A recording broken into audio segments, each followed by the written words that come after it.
Morning everyone. बच्चों हम लोग रिकंसिलिएशन चैप्टर कंटिन्यू कर रहे थे, तो मैंने आपको लॉन्ग क्वेश्चन 1, 2, 3 बताया। अच्छा, क्वेश्चन नंबर 4, 5, 6 जो है आपको थोड़ा बनाना है, क्योंकि आप भी कुछ ट्राई कीजिए, ऐसा नहीं कि बस बैठे रहिए और सब हम ही से बनवाइए। तो 7 नंबर क्वेश्चन एग्जाम के लिए थोड़ा इंपॉर्टेंट है, तो वो हम डिस्कस करते हैं और बाकी क्वेश्चन आपका होमवर्क रहेगा। इन केस नहीं बनेगा तो हम बना देंगे वो भी। आ जाओ, तो 7 नंबर क्वेश्चन को रीड करें। जो बच्चे ऑनलाइन में पढ़ रहे हैं उनको क्वेश्चन नंबर 7 स्क्रीन पे दिख रहा होगा, क्वेश्चन आप भी मेरे साथ साथ रीड कीजिएगा। कहता है net profit disclosed by the companies cost account. Cost account में बच्चों नेट प्रॉफिट है 1,50,570 रुपए, 1,50,570। आ जाओ, तो नेट प्रॉफिट हमारा दिख रहा है 1,50,750। 750 है ना? नहीं, हाँ सॉरी 570, 1,50,570 रुपए। Okay done. फिर कहता है while net profit shown by financial account. अब फाइनेंशियल अकाउंट में प्रॉफिट कितना दिख रहा है? 80,000। 80,000।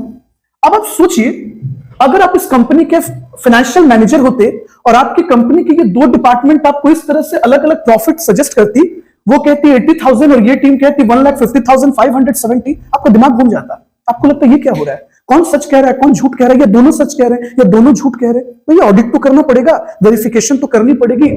तो इसीलिए हम कॉस्ट डिपार्टमेंट को एक ड्यूटी थमाते हैं कि भैया आप हमको कॉस्ट रिकंसिलिएशन स्टेटमेंट बनाकर दीजिए, ताकि हमें पता चल सके कि भैया मेरे कितना क्यों मिसअप्रोप्रिएट हो रहा है, क्यों डिफरेंस हो रहा है, क्यों चेंज हो रहा है। तो फॉर्मेट बना लीजिए पहले, cost reconciliation statement particulars amount column. Okay चलिए, ये हम स्ट्रेट लाइन ड्रॉ करने की कोशिश कर रहे हैं, लेकिन गारंटी नहीं है। चलिए आगे आइए। तो कहता है वो ओवरहेड इन कॉस्ट अकाउंट। कॉस्ट अकाउंट में ओवरहेड कितना दिख रहा है आपका? 37,500 और फाइनेंस अकाउंट में लिखा है 34,660। चलिए देखिए जरा ओवरहेड, कौन सा ओवरहेड है? मतलब ओवरहेड ऊपरी खर्चा। चलो ओवरहेड कितना? तो इनका कहना है 37,500 है ना, और फाइनेंस वाली टीम 34,660। चलो मॉड्यूल में देखते रहो, बैठो मत, तुम लोग भी बोलो 34,660 बच्चे लोग। चलिए अब आइए थोड़े टॉपिक पर देखिए जरा।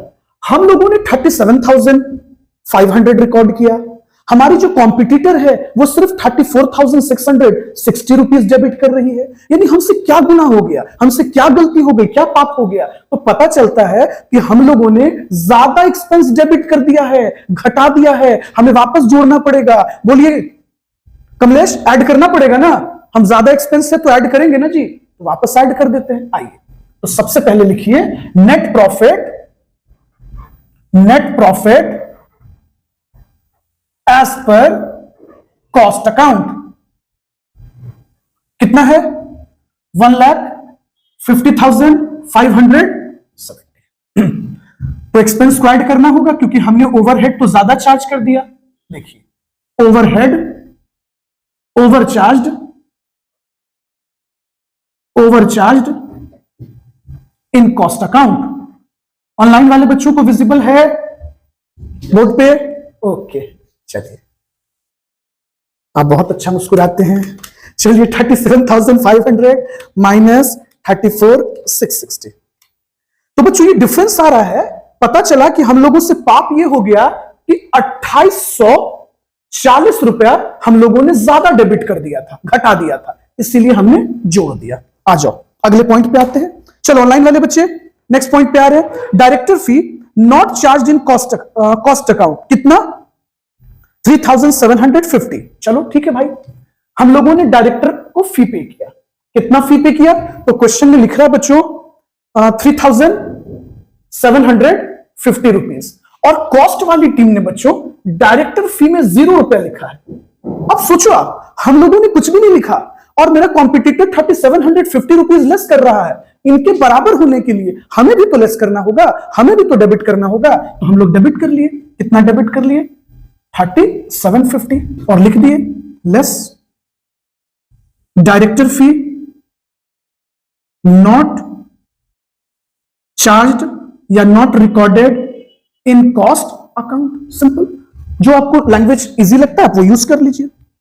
फिर देखिए general provision for bad debts 3,000। अच्छा क्या बोल रहा है? General provision for bad debts, यानी कि बैड डेब्ट्स के लिए 3,000 डेबिट किया गया फाइनेंस वाली टीम ने, और कॉस्ट वाली टीम ने कुछ भी नहीं घटाया।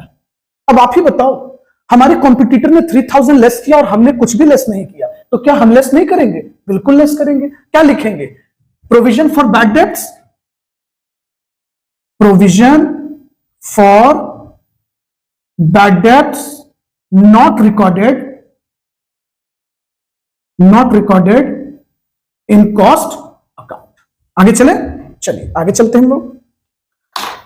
नेक्स्ट फिर कहता है बच्चों, a new factory of 60,000, a new plant है, मतलब फैक्ट्री में कोई प्लांट इंस्टॉल किया गया है 60,000 रुपीज का this year, on which depreciation of 5% was provided in financial account. तो बच्चों 60,000 का अगर हम 5% निकालते हैं तो कितना हो जाता है भैया? 3,000 रुपीज। अब आप एक बात बताइए, डेप्रिसिएशन के नाम पर फाइनेंस अकाउंट में 3,000 डेबिट किया गया और जबकि कॉस्ट अकाउंट में डेप्रिसिएशन 0 रुपया लिखा गया है। अब आप सोचिए, हमें उनके बराबर होना है तो हमें भी क्या करना चाहिए? लेस कर देना चाहिए। क्या लिख देंगे? डेप्रिसिएशन ऑन प्लांट या factory not recorded in cost account, simple. आइए नेक्स्ट पॉइंट पे आते हैं। Transfer fee received amount to कितना? 140 रुपीज। बच्चों एक बात बताइए, हमारी फाइनेंस वाली टीम ने ट्रांसफर फी रिसीव किया है। ट्रांसफर फी किस पे मिलता है बच्चों? शेयर्स पर। और हम लोगों ने ट्रांसफर फी में 0 रुपया लिखा है।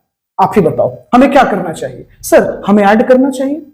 बिल्कुल, हम भी लिखेंगे transfer fee not credited in cost account, मतलब हमारे कॉस्ट अकाउंट में ऐड नहीं हुआ था इसलिए हमने जोड़ लिया। नेक्स्ट पॉइंट पे आते हैं। इनकम टैक्स चार्ज, बहुत बढ़िया, 45,000 इनकम टैक्स का पेमेंट किया गया। समझिएगा, और आपने इनकम टैक्स के नाम पर लिखा 0 रुपया। सोचिए जरा, तो भैया मेरे हम क्या करें ऐसे केस में? तो हमें भी क्या करना चाहिए था? इनकम टैक्स का प्रॉपर रिकॉर्डिंग करनी चाहिए। हाँ जी सर, बिल्कुल प्रॉपर रिकॉर्डिंग करनी चाहिए, तो हमें भी तो लेस करना चाहिए। लेस कर देंगे, income tax paid not recorded in cost account. चलिए अगले पॉइंट पे आते हैं। Interest on capital 500 was not recorded in financial book. बहुत अच्छी बात है बुआ, जब फाइनेंस बुक में रिकॉर्ड नहीं हुआ तो कॉस्ट बुक पे भी उसका कोई इंपैक्ट नहीं पड़ा, क्योंकि कॉस्ट में तो आप ऐसे भी नहीं लिखे हो। गुडविल रिटर्न ऑफ, हाँ इसका इंपैक्ट पड़ेगा। 8,800 का गुडविल राइट ऑफ हुआ और आपके बुक में, मतलब आपकी कॉस्ट वाली टीम ने कुछ भी नहीं लिखा, इन्होंने कुछ भी लेस नहीं किया, तो आपको भी तो लेस करना पड़ेगा ना। 8,800 क्या लिख देंगे?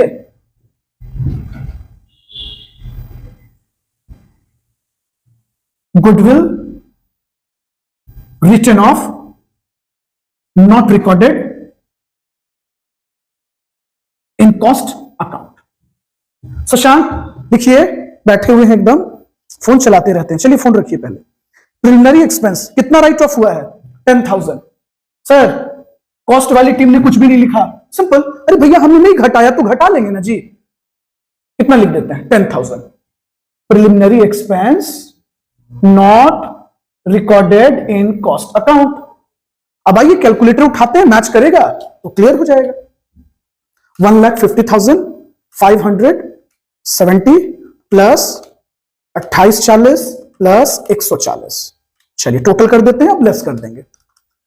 8,800, 3,750, फिर 3,000, फिर 3,000, 45,000, फिर 10,000। चलिए कितना आया भाई? 80,000। चलिए बच्चों मैच कर गया। 80,000 कैलकुलेटर पे भी आ गया हमारा, और फाइनेंशियल प्रॉफिट भी 80,000। ये देखो, ये क्वेश्चन में पहले दिया हुआ था, तो ये प्रूफ हो गया कि एग्जाम में हम लोगों को फुल मार्क्स इस पे मिल जाएगा। तो net profit as per financial accounts 80,000।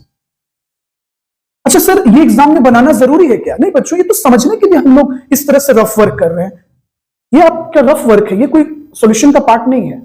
चलिए सभी बच्चे नोट डाउन कर लीजिए, ऑनलाइन वाले बच्चे वीडियो पॉज कीजिए, हम रिकॉर्डिंग रोक देते हैं और आप लिख लीजिए इसको।